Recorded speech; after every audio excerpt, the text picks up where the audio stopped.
When I was around 16, tried to join the military, and it ended up being 23 when I decided to go to be a Royal Marine. I went to 4-3 Commando first. I was asking too many questions essentially, and so they pushed me towards the intelligence field. I've worked with Special Forces.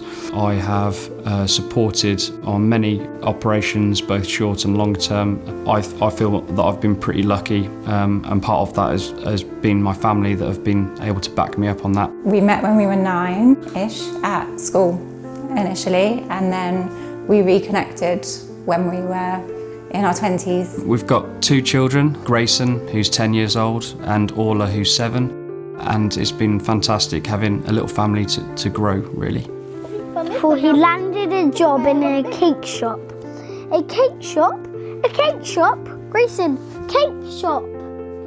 Grayson, when he was born, it was a little bit of a traumatic birth for my wife, but when he sort of came around, it was fantastic. It was for us both, and he was such a bouncing little kid, really happy, and we had some of the best times with him. He started developing completely normally until he was about 18 months, 2 years old. He had some language, and then that all just disappeared slowly. I think that's where we first initially came across some things that weren't quite right. So we took him to the doctor, and they thought maybe he couldn't hear properly, so we went to audiology tests to see if that was the case.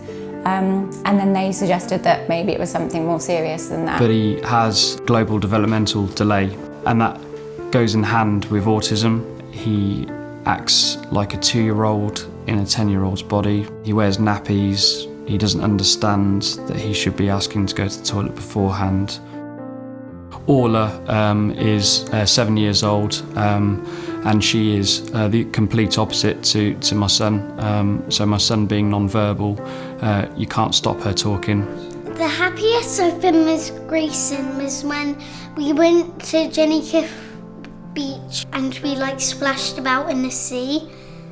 Every time that I see Orla, my daughter, I can see that she is growing into a fantastic lady right the way through her life. I haven't necessarily been able to see that for Grayson because he hasn't had the items to help him in that growth. Now I think we might be able to see that.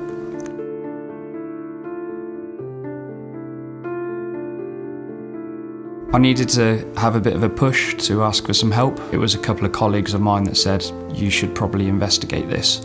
I ignored the first time, but then after about 4 or 5 times, I did approach Royal Marines Charity, and I was met with a lot of warmth, really. So they're transforming people's lives, and it's not just the people that it directly goes to, it's the network around that. At the moment, the money that the charity are able to give us kindly is give him some options to live in settings where he can play safely. So the sensory room is going to have a number of things.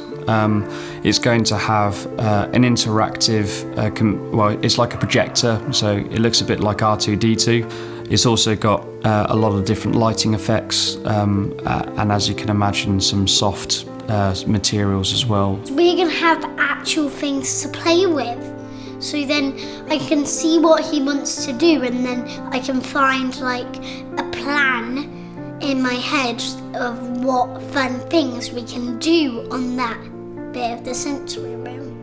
It's going to make it so much better. It's going to make everything so much easier for us as a family. We can do more things together in there. He can play with our daughter as well, and he'll be able to just be more confident and comfortable at home. So we're in a building site at the moment, but seeing it actually happen now is fantastic, and we're both really pleased.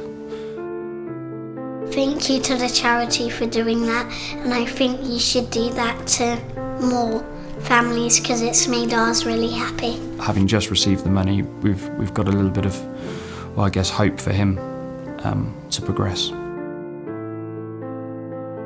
And they saw he still works in the cake shop, sweeping the cake shop floor. Grayson, sweeping. What's that? What's this?